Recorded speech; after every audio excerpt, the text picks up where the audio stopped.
you're about to meet someone unlike any other guest who has ever been on the Mel Robbins podcast. Life is full of suffering, but it doesn't take away from you belonging in it.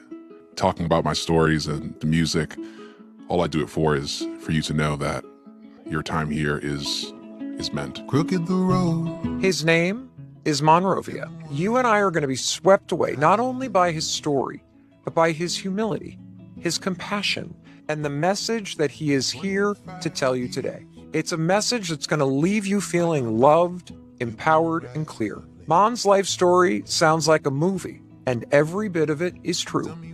How do you process the survivor guilt? Move from a place of blame to a place of, I think, claiming this opportunity. It was a gift.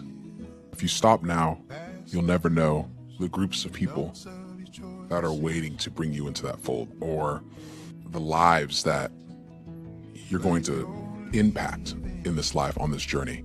And so I believe that you're meant to be here, and I hope you continue. I'm so proud of you. Thank you. I don't know why I'm going to cry, but I'm so proud of you. We might steal the sun from underneath our eyes. Hey, it's your friend Mel, and welcome to the Mel Robbins podcast. I am on the edge of my seat. I am so excited for our conversation today. I'm excited that you're here. It is always such an honor to spend this time together. But today, the fact that I get to meet somebody that I've admired at the same moment you get to meet them, that is just a thrill. And if you're new to the podcast, I wanted to personally take a moment and welcome you to the Mel Robbins podcast family. I'm so glad that you're here with me right now. And because you made the time to listen to this particular episode today, here's what I know about you. First of all, I know that you value your time. So it means a lot to me that you made the decision to hit play. And you're going to be so happy that you did, because something magical is about to happen. And if you're listening right now because someone shared this conversation with you, it's because I was right. Something magical did happen in this episode, and they wanted you to experience it too. And so does my incredible guest today, Monrovia. Monrovia is a phenomenon, a one-of-a-kind musician from Tennessee who has carved out time from a busy touring schedule to be here for this special conversation. You and I are going to be swept away not only by his story, but by his humility, his compassion, and the message that he is here to tell you today. It's a message that's going to leave you feeling loved, empowered, and clear. Mon's life story sounds like a movie, and every bit of it is true. Mon grew up carrying a history and feelings that he couldn't fully explain until he found music. And now his music is finding people all over the world. I mean, just look at his TikTok. His videos have 17 million likes, and a bunch of them, they're from me. And what he's creating doesn't just cross genres. It crosses continents, generations, and life experiences. Mon blends his Afro-Appalachian roots with raw personal storytelling, a sound so distinct, so grounding and folksy singer-songwriter, it earned him a spot on Spotify's 2024 Juniper Artists to Watch list. He now reaches over 1.5 million monthly listeners on the platform, proof that his voice is resonating way beyond the stage. At a Monrovia concert, that is something to behold. He has sold out every headline show he's ever played. He's taken the stage at Bonnaroo, Austin City Limits, and the legendary Newport Folk Festival. This year, this rising star is going global with a sold-out European tour that he just completed and U.S. appearances at major festivals, including Boston Calling and a return to Newport. I mean, this guy is a rising star. But more importantly, there is so much wisdom, not only in his music, but in his life story and what he wants to share with you today. That you can take whatever has happened to you in the past and make something beautiful out of it. So please help me welcome Monrovia to the Mel Robbins podcast.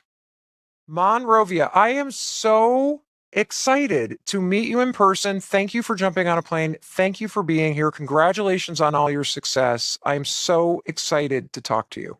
Oh, it's a complete honor, and I'm really just stoked to be in this place with you right now. So thank you so much for giving me space to tell my story. I would love to start by having you speak to the person who is with us right now. This is somebody who doesn't have a lot of time, but they have hit play. They're making the time to learn from your story, to learn from your wisdom. What might they experience that could be different about their life if they truly take to heart all of the wisdom and lessons that you're about to teach us from your own life journey?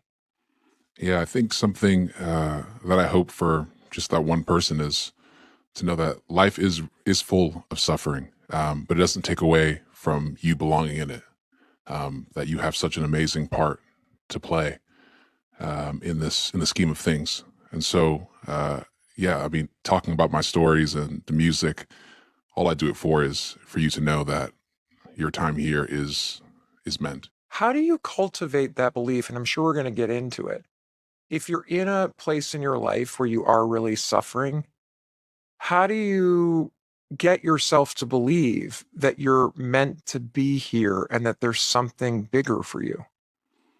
I think it comes back to memory, and if you can think of your life and the things you've already come through, and you're still standing, you're still, regardless if you're on the floor, you're still here present with us.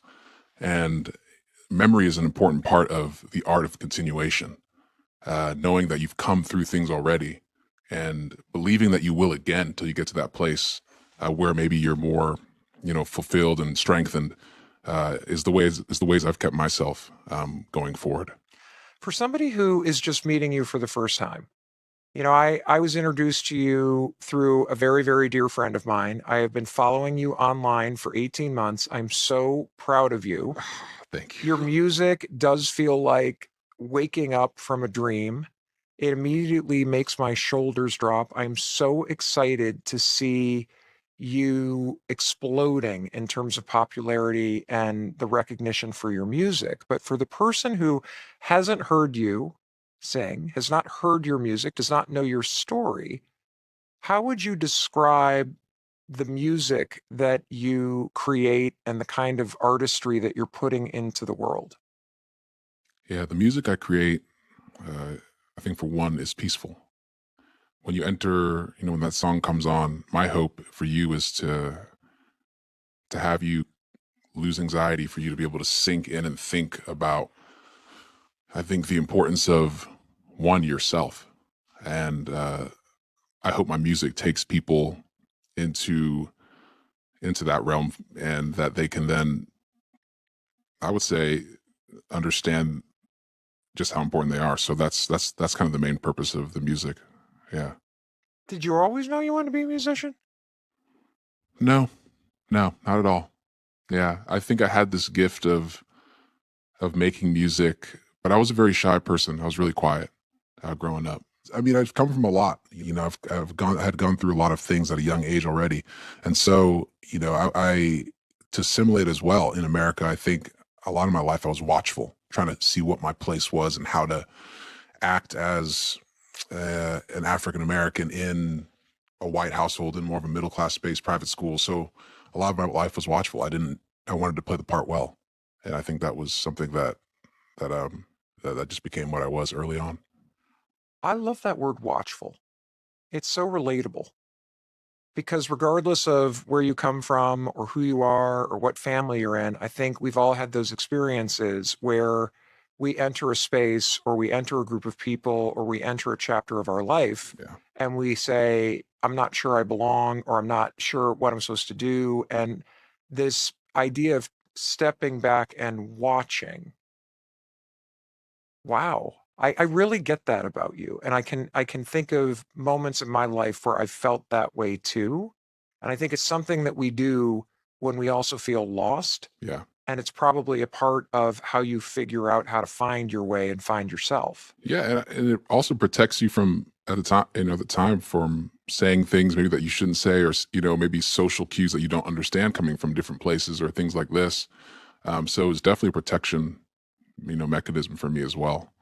You mentioned that one of the things that you hope people feel is peace when Yeah, they listen to your absolutely. music. Yeah, But one of the big themes that you have is you talk a lot about healing.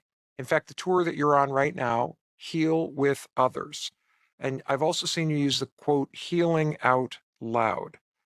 And your mission to me is clearly more than just making music and going on tour. And that stuff is all incredible. But can you talk a little bit more about why healing with others and this sense of creating and cultivating peace within yourself is such an important thing for you? Yeah, it's important to me because I suffered a lot alone. Even being surrounded by a lot of people, I had that feeling, and that's not just known to me. There's people like that all the time. You work big jobs, you're in a place where you're surrounded people, but you still go home and you're like, wow, no one understands me or what I'm going through. Um, and music for me was that journal, that outlet where I could be honest with my feelings. And when I kind of started to do music a little bit more full time, I saw that how this could relate to other people as well. Mm. And so, I think the mission was birthed from one, be seeing how successful it was on myself, trying to form a community that way. So it's been amazing just to see it do what it's done. You and I are about to get into your remarkable life story, Yeah. and you're young. I mean, like I'm like a grandma compared No, to you're your. not. Stop. So, all right, Time but is time. What is time? what is time? Um, I, but you literally, when I think about the extraordinary number of experiences ranging from war to adoption to moving to another country to now finding yourself on stages around the world and being laser focused on this message of peace and healing, what does it say to you that your music and your story is resonating with millions of people around the world? Oh, I think it's a needed thing, and I don't think enough people are sinking into that space where you give someone the space to really have quiet and an intimate time with themselves. The world is fast moving. It's loud, and that's why having the ukulele, or we'd even have drums for a while in a lot of my sets. Right, people were still into just the sound and the experience and the words and the storytelling, and it brought them back to situations and moments in their own life where they can really look at it clearly, look at the mirror, that one that we all try to run away from all the time. And so it says a lot to me. It says that it's important, the work I'm doing, and I just hope to continue in it as best I can. Well, there's no doubt you're going to. Well, it's hard. It's not easy. What's hard about it? I think it's so much easier to pour things that are detrimental, like anger and selfishness, and sink that into the earth instead. Like the outpouring of love is hard, and the outpouring of grace and forgiveness doesn't come easily to us as humans. And so I think for me personally as the artist, it can weigh on you at times, the giving of it if you don't have a place to be refilled. And so that's also why community is so important. It goes back to that, because to do the work that must be done for good, you have to have also that mooring of people that you can go back and get replenished to go again. So When I first heard you, somebody sent me your Instagram account and I, hit play on one of your songs and I'm like, who is this guy? Is it like this is like, and I hate to even be I'm like, is this like Cat Stevens or is this Yusuf Nador? Like, what is happening here? And that's sweet. you have this incredible, it's like you defy the category that people want to put you in. Hmm. You call yourself, in terms of the music, I've heard it called Appalachia folk. Yeah, Afro-Appalachian. What does that mean? I mean, I live in Appalachia, so like that tail end down in Tennessee, and I'm from West Africa, Liberia, capital city Monrovia, and there's a lot of history in Appalachia with the slaves that came over, the Irish, the Scots in the mountains, writing these songs together, the banjo, all these things mixing together in culture. And I didn't even know a lot of this living in Tennessee. to be honest, I learned this history as people started to say, things like oh, you're you're this. I didn't know the lore of the history of folk and everything like this. But in the space of being in Tennessee and seeing the correlation of how, this is history. It's I don't know. It's been a powerful thing to have it revealed to me this way. Because I wasn't trying to be, I don't think anything with Afro Appalachia, or I just made music that I thought would help me on the journey of my life. Yeah. Well, let's talk about the journey of your life, because you were born in Liberia. Yeah. And in the midst of civil war and all of this violence, your life changed forever when you were 7 years old. Yeah. Can you tell me what happened? Absolutely.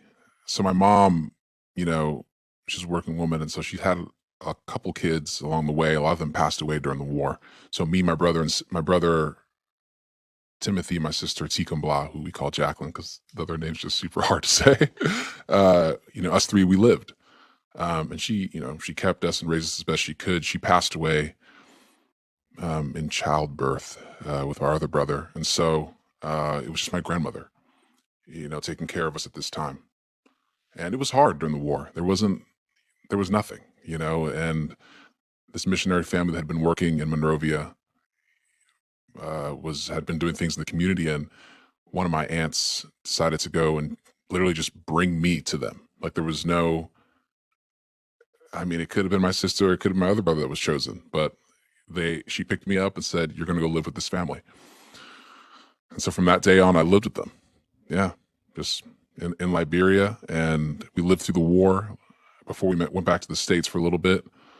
And I don't think when I became older, I realized how much it did to my mind. I think like being pulled from your land, the language, similarity of people, didn't have the words for it then.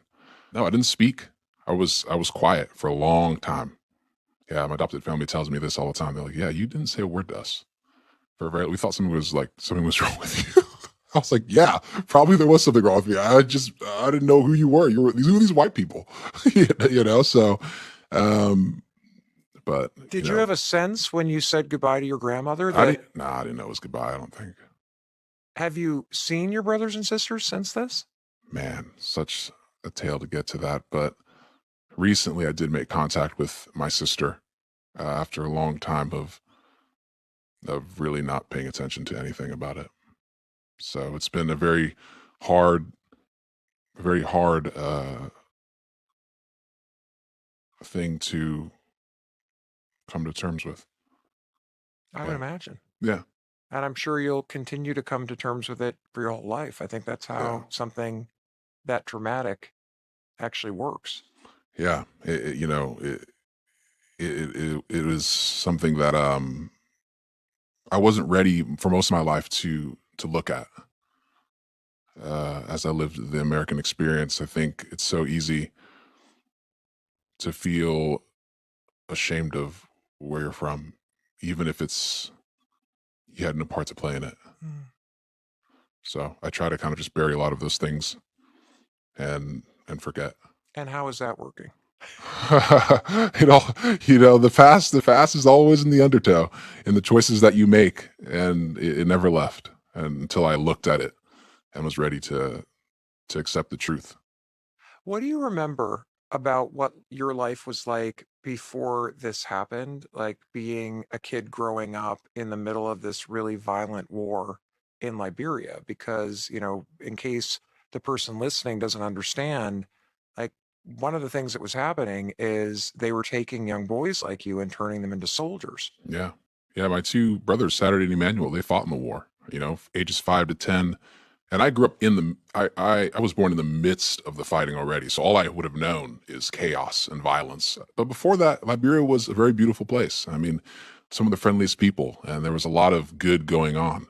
There was a dictator that came in bringing child soldiers from neighboring countries into Liberia, overthrowing the government, and from there, kind of descending the country into chaos. It destroyed everything. Even to this day, Liberia is still trying to recover. There's no law. and you're obeying 5-year-olds with AKs and RPGs, like telling you get on the ground, we'll take your sister, or and you have to listen. It's actually kind of insane to wrap your head around that that's possible. One of the things that you said that was, I think, very relatable is that this sense of feeling a deep sense of shame about either where you've come from or your past or what's happened, even though you had no part to play Hmm. and you are not responsible for what happened, and yet you carry that with you. What would you say to the person that's listening that either feels that same sense of shame about their past or about where they've come from or about where they are now, or somebody that they love is feeling that way about like what's possible in terms of how to move through something like that? Yeah, no, that's a really good question. I mean, for me, and I can only say it from I think from my own standpoint, but I would tell you that there's so much more, I would say, beyond the past. And you can't let the past hold you and take you out of the world that you are meant to be a part of. And it did that to me for a very long time. And I sat and wallowed, wilting, just blaming myself for a lot of things. And it's such an easy thing to do, as Mel said. But I hope the beauty of knowing that life is long and every step leads you somewhere, beyond the things that want to capture you and take you back. And the past is like this a lot to all of us. And I would just hope that that you always make it up your hills and around your corners, because you just never know when good comes. And but it takes continuing. So Continuing. What does that word mean to you? that word to me, I mean, I think that's my whole life has been that word, actually. Um, it means finding another day. For me, there were so many times I wanted to quit and lay down and say, yeah, yeah, I can't do this. I can't overcome the survivor's guilt. I can't overcome the truth of, you know, the feelings I have with my mother and things like this. And I would tell myself through the gray, find another day to quit. And it helped me to make it through each day. I'd be like, not today. I'll find another day. And though I continued again, find another day. I continued again until, as choices come, I started to make better ones. I started to see how far I had gone from my suffering into the day, into this beautiful experience of life, into how where I am now. And it wouldn't have happened if I didn't keep finding another day to do it. I want to make sure that the person listening really gets that, because when you first said it, I didn't quite get it. And then I saw the genius in it. And so let me try to unpack this and play this back to you to see Sure. if I'm interpreting this the right way. Yeah, Okay. sure. So when you said find another day, right? So nobody would blame you, by the way, if you're like, this is all just too much. I just can't handle this anymore. Yeah. The genius in what you did to coach yourself through that I want to make sure that the person listening really gets, is when you said find another day. If Mel Robbins said it, he would have this like tinge of positivity. You actually had this genius thread through it, which, nope, nope, I'm going to find another day to quit. Meaning today's not the day I quit, but I'm giving myself permission to quit on another day if I want to. Yeah.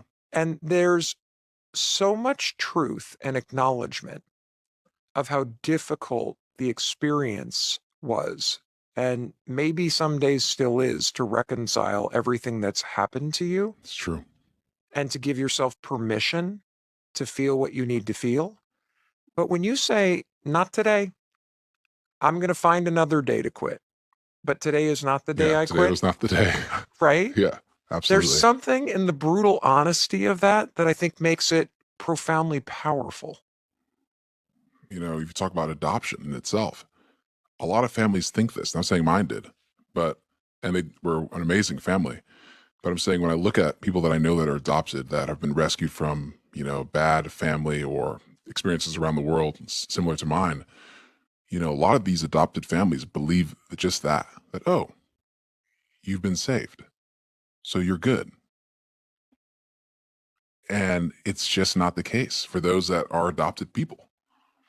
There's so much depth in coming from, what is your lineage or bloodline, but being torn from that, torn from a mother or a father, it's something that you have to carry through your entire life. I want to be very clear to repeat back something that I heard, which is I don't hear you blaming your parents that adopted you. In fact, you have talked about the fact that this was an incredible gift. What I hear is you acknowledging the truth about how complicated an experience it can be for people who are being adopted because you have this huge range of emotions. You feel grateful for the fact that somebody has taken you into their family, but you also feel confusion as to whether or not you were wanted by your family. And if, like you were the only one adopted and you have siblings that are still somewhere else, you wonder why was it you? And then on top of that, I would imagine that if you're coming from another country, that adds a whole host of other feelings that you may have about whether or not you belong, none of which is the fault of the adoptive parents. And I'm sure if you're listening now and you've either been adopted or you're an adoptive parent, you know that this is true, but perhaps you don't quite know how to create a space for all of those complicated feelings to be okay and to be talked about without somebody feeling bad. I think that's what you're saying. Yeah, there's so many feelings wrapped up in it. One, you watch your siblings, you see where they get certain traits from. And again, I have characteristics of my adopted because I was young. So I do have characteristics of like my dad, my adopted dad, adopted mom. But you watch and see, the gait of their walk or a certain smile that comes across their face that looks like, their mom or dad. And you start to wonder, like, what? And I have this song that I wrote about it called "Whose Face Am I?" And you start to wonder, whose face am I? What is my history? What is my story? And I just think for anybody that adopts, yes, it's a beautiful experience, and you're doing an amazing work because you're giving kids, I think, an opportunity to live and also find themselves. But I hope that as well, you never let them go through without telling them, I think, the truth of their starting point, like Hmm. even if it's a hard story. And there's something that will give them a lot of, I think, identity in hearing where they've come from, regardless of how hard it is. Is that something that was kept from you for a while? I wouldn't say, I don't know, kept is interesting. I don't know if it was kept really, but we didn't really talk about it. And Hmm. so when I tell you how I reached, my sister and I have now come back together, I was in a place to ask a lot of different things about my story. And honestly, that's kind of healed me the most throughout my entire time. What were some of the most surprising or reassuring things that you learned about your story that helped you heal? Well, I learned a lot about my mother, and I think the root of my suffering, which is an important piece, is it always been around her and not knowing her and not Hmm. knowing the feelings that maybe she had or how if I had come into this world based on love or based on other things. And so it was it was tough because I found out some other things about just what she had to do during the war, right, to survive. And some of those things were really heavy for me to hear. Um, but I also found out in the middle of that she loved me very much, and she, decided to keep us. I mean, think about the sacrifice of a woman deciding to have a child in war and like being like, I'm going to try to take care of them in this experience. It's just it made me feel very, very loved. Can I ask you a really personal question? And we can edit this out, but Sure. I'm just curious about this. So, was part of your concern that you were conceived because of sexual violence that was happening during the war? Yeah, absolutely. Yeah, and that can be in the. I don't. That doesn't bother me one bit. It's the truth of the matter, and that was something as a kid that I was always afraid to ask, to wonder. I didn't want to wonder about that. Hmm. And is Um, that what happened? yeah, yeah. And so growing up, I mean, people will say many things. They say, maybe I was a bastard and things like this. Like I thought about this at a young age. Like I was already pretty in tune about just a lot of the world. So I wondered a lot. And yeah, I felt very alone Mm-hmm. thinking about this. I remember speaking to my sister, and I'll tell you the story. I was driving with two of my managers coming from a tour, and I'm speaking to my sister, listening. I have my headphones in. She's telling me this story, and and I was like, "So tell me about my mom." And she says, "Oh, my mom was, she was so beautiful, um, kind, hilarious." Because she remembers, she's older than me, so she remembers a lot more. And I was like, "Well, so what about my dad?" And she tells a story of how things went down. And I remember I sat in the back, and I just wept. Yeah, I cried those tears that I had held in for a very long time when it came to that part of my story. Faced it, accepted it. Um, that from violence, still beautiful things can come. And I think that is what brought me a lot of peace there. The love afterwards, I think, meant that she kept me met the most ever. So, I mean, I wouldn't be here without that. What's your mother's name? Her name's Maria. Yeah, man. So, Thank you for sharing that. absolutely. Where Yeah. your manager's like, dude, what's going on back there? The hell's going on? Yeah. You just sold out that show. Why are you bawling like a baby back there? They were, man. I remember they looked back. They gave me peace though. They looked back and they just like got forward. I don't think they do. They just let me have that space to just pour out things that I needed to. And they didn't even really ask. It was awesome. They just kind of let me do it and we went on. There was no weirdness about it. And that's a beautiful thing, man. Crying is super important in life. Well, that's one of the most important things to point out, that you gave yourself the space. Yes. Yeah. I would love to have you, since you seem to have made peace with the truth about how you were conceived and the circumstances that you were born into, and you have really been able to tell a different story about the love that Maria had in choosing to keep you and love you and cherish you. And a lot of people don't do that. For somebody that is listening to you and they're thinking, well, I just am so different from my family, or I know exactly what you're talking about, but I don't know how to reconcile the truth. What would you recommend as something that they could do to start walking down that road of healing and that sense of coming to peace with the truth about just your life story? I think finding a place where you feel safe is the number one step into one possibly accepting the the truth or coming to terms with it.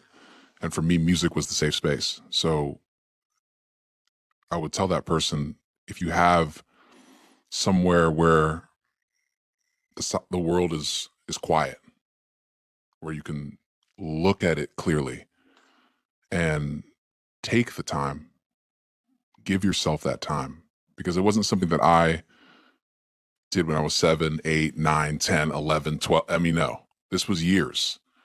And I think accepting that when it comes, it will come.